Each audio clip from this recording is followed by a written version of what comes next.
If you grew up watching TV in the last 40 years, odds are good you've seen a commercial like this one. These great classics on video and DVD are going back into the Disney Vault. Get them before they're gone.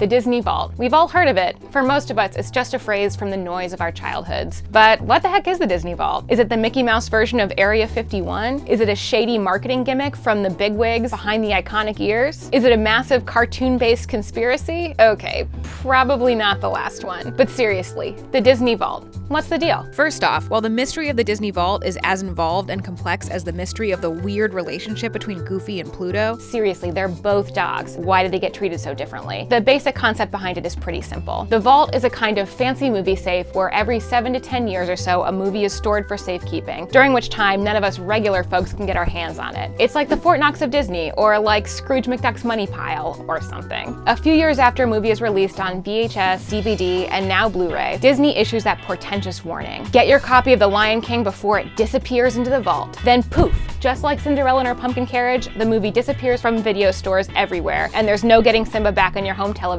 until they re-release it 7 to 10 years later. YouTubers Super Cullen Brothers called the Vault an annoyingly effective marketing strategy, and Rob Plays has explored the financial interest behind Disney's decision to keep its classic movies on lockdown. We're going to unpack the marketing motivation behind the Vault, but before we get there, we're still curious about the Vault itself. Where exactly is this Vault, and what goes on in there? Is it just a box in an attic somewhere labeled kid shows, or a stack of VHS tapes in the cabinet of some long-forgotten entertainment center in Topeka? Or is it a super secret high-security vault with lasers and tripwire? Well, the answer is none of the above. As it turns out, Disney has several kinds of vaults where they store content related to their animated features. The Library of Congress houses a collection of original Disney animations, and for those who might be curious, the Library of Congress has a truly massive collection of cultural artifacts with 12,000 items added to the library's collection daily. It's a veritable cave of wonders. The Disney films are in good company alongside one of the 3 Gutenberg Bibles, 700,000 rare books and manuscripts, and the world's largest collection of comics. The Disney reels include the original copies of any Disney animated films made before 1952, like Snow White and the Seven Dwarfs, which won an Oscar in 1937. The films in the Library of Congress are the original nitrate versions that the animators at Disney created, and they would literally burn up if exposed to too much sunlight. However, there are more films in the Disney Vault than there are in the Library of Congress, so we don't think this is the vault in question. What most people think of as the Disney Vault comes from a video that Disney released of Dick Van Dyke, a man who is quite familiar with classic Disney animations thanks to his role as Bert in Mary Poppins, touring the vault in 2015. If the cheesy music, recklessly piled artifacts, and CGI Disney Vault sign didn't give it away, allow us to put this theory to bed. We looked into it, and as it turns out, Dick is just a big liar. The video of him touring the vault was shot on a soundstage. Another kind of vault is Disney's Motion Picture Film Archive, a tourable facility in Burbank, California, where Disney ephemera like Walt's desk and movie props live. They've also got a nitrate film vault, much like the one in the Library of Congress, but less official. We talked to animation historian Jerry Beck. He had this to say about the vault. There literally is a vault. You know, it's called the Walt Disney Archives. It's on their lot. Luckily, shortly after Disney died, they organized that. They had always kept what they called their animation research library or a morgue for all of the artwork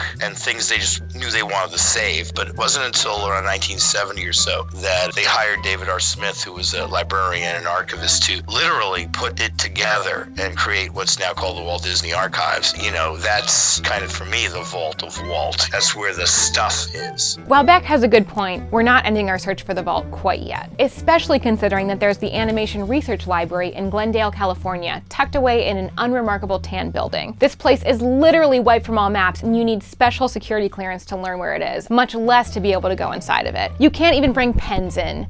Very vaulty. It's been in operation for over 75 years, and it houses 65 million pieces in 11 archival vaults. All of the raw materials pertaining to every Disney animated movie from Oswald to Moana are housed here, with the exception of those nitrate reels in Burbank and the Library of Congress, but those are national treasures and thus belong in a damp, dark room where no one can ever see them. There are other gaps in the Animation Research Library's collection too, mostly from when dear old Walt himself was still alive and handing out priceless illustrations like they were party favors just because he could. Not not that the recipients were your average run-of-the-mill fans. One of the largest collections of first edition Disney art outside of the Animation Research Library belonged to Ray Bradbury of Fahrenheit 451 fame. In fact, Bradbury and Disney were friends, and Bradbury consulted on the design of Epcot's iconic spaceship Earth. Walt asked what he could do to thank Bradbury for his many contributions, and Bradbury replied, "Open the vault." Disney obliged. Disney phoned ahead to the Animation Research Library and told them to let Bradbury have anything he wanted. Bradbury happily raided the vault. But for the rest of us, the Animation Research Library remains very much on lockdown. And it certainly is vault-like,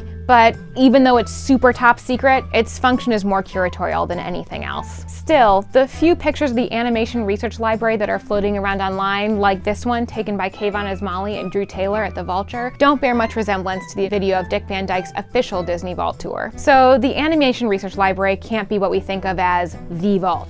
Or can it? I'll get back to that later, but for now, let's talk about the purpose of the vault. Why take away movies and reintroduce them periodically at all? And for that matter, how did Disney even come up with this weird re-release distribution schedule to begin with? Well, Disney is about as flag-wavingly American as it gets, and that holds true for the origins of the Disney Vault as well. To understand the beginnings of the Disney Vault, we have to understand how Disney got into doing theatrical re-releases in the 40s. And all that started in 1944 with Snow White and the Seven Dwarfs, Disney's first ever theatrical re-release of an animated feature. America was about to help win World War II, but it sure didn't feel like that yet. The war effort was a huge part of daily life for most Americans, and what with rationing and our men dying overseas at the hands of as yet unseen military tech, our country's morale was pretty low. The war effort was close to Walt's heart. He had driven a Red Cross van in World War I when he was just 16, so he knew a little about the horrors of war. The American populace could use a reminder of the good times. Snow White would save the day. Not to mention, of course, they would also be saving Disney's ass. The studio's cash flow had taken a massive cut since the war had started because they were busy making propaganda day and night. During the war, Disney made hundreds of designs for bonds, regiments, ration cards, and more, and they didn't have the manpower or money to create a whole new feature animation. So, Snow White it was. The studio figured that it had only been 7 years since the film had taken home a very unique Oscar in 1937, so the memory was fresh enough to entice audiences, but old enough that people who had already gone to see it in theaters wouldn't mind seeing it again. As this was long before the advent of home video, theatrical re-releases were the only way for the new generation to see these films. Jerry Beck describes Walt Disney's particular genius. Disney was constantly progressing, moving ahead, being part of the times and ahead of the times. So why would he hold on to the old stuff? Well, he was so far ahead that he actually realized there's a value and some use to this old material. Like the original release of Snow White, the theatrical re-release was an astounding success, both financially and socially. So Disney continued doing theatrical re-releases with all of their animated films. Despite the success in theaters, however, Disney never considered a VHS-based re-release system. In fact, until the mid-80s when Michael Eisner became CEO of Disney, the studio had been afraid to release any of their animated films on VHS, even on a regular release schedule, because they worried it would kill interest in the theatrical re-releases, and that they would lose out on the staggering profits they had seen from other re-releases after Snow White. They continued the theatrical re-releases because the system worked so well. To date, Disney has made nearly $500 million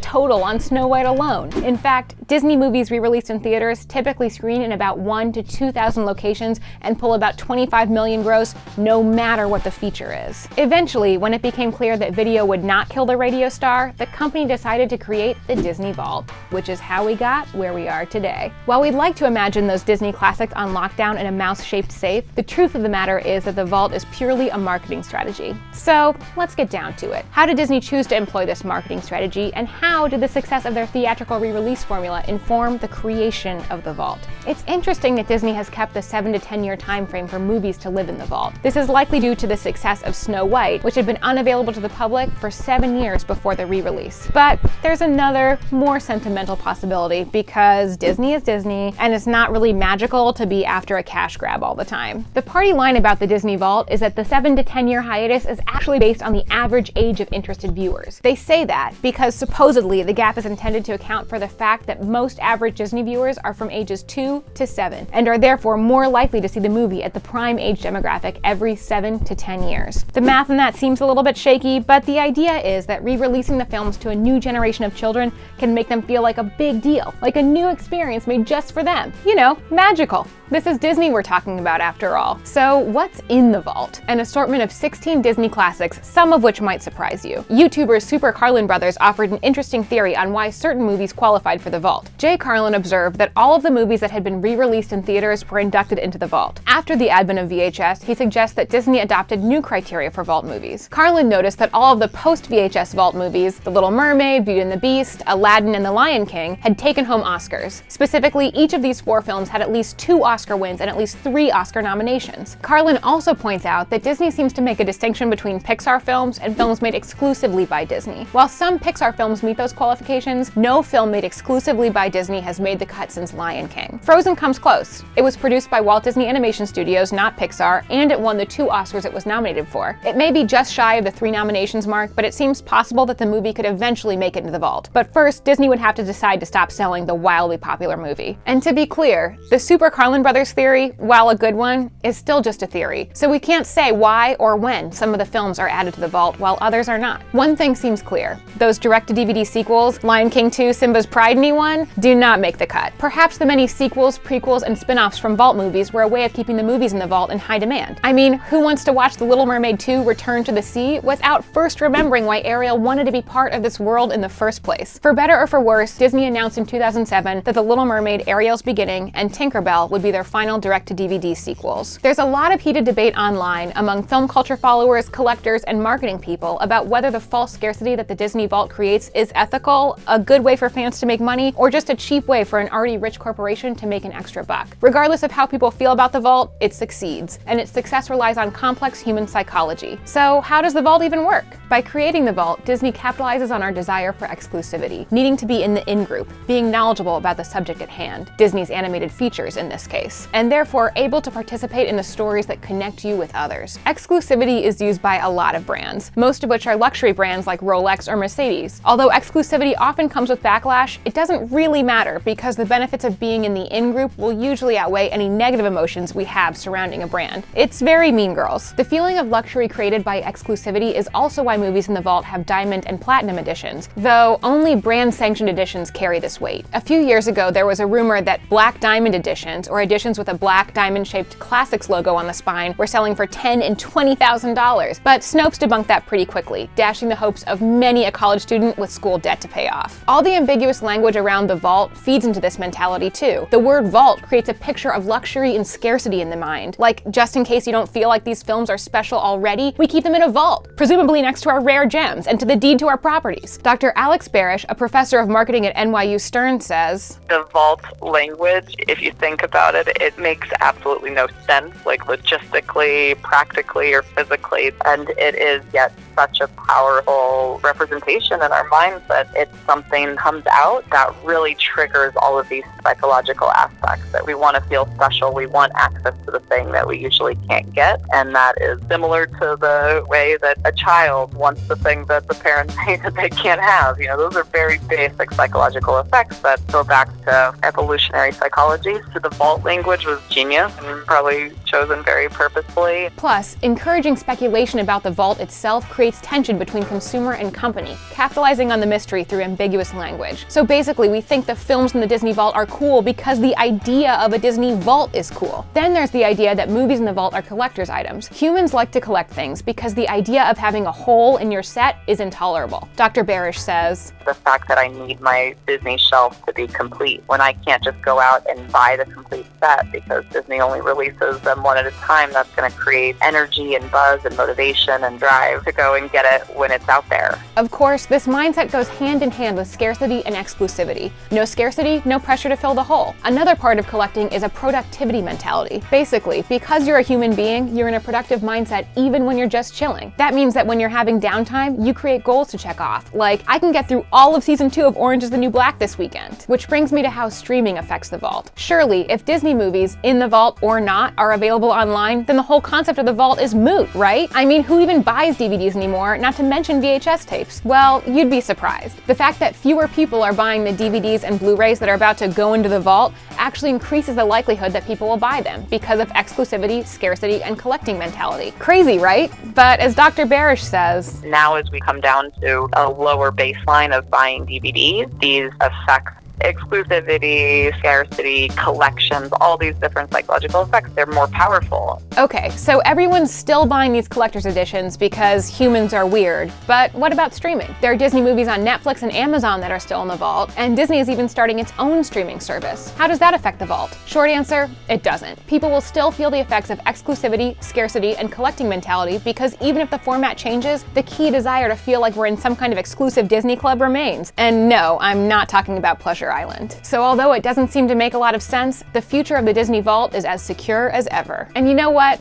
I'm okay with that. Even if the vault was just a ploy devised by Disney's marketing team, even if our VHSs from the vault are teetering on the edge of digital obsolescence, there's still something undeniably special about seeing Snow White for the first time. That's where the magic is, in this shared experience of childhood. And it's worth noting that the mystery of the vault itself is part of that shared experience. Ethical or not, real or fake, the vault lives on in our collective imagination. I'm Casey with ChannelFrederator, and this has been Ever Wonder, What is the Disney Vault? Thanks for uncovering the mystery with us. If you want to see more videos like this one, make sure to subscribe and hit that bell icon to become part of our notification squad. Consider supporting our Patreon, where we post sneak peeks at new pilots, behind-the-scenes footage, extended creator interviews, and more.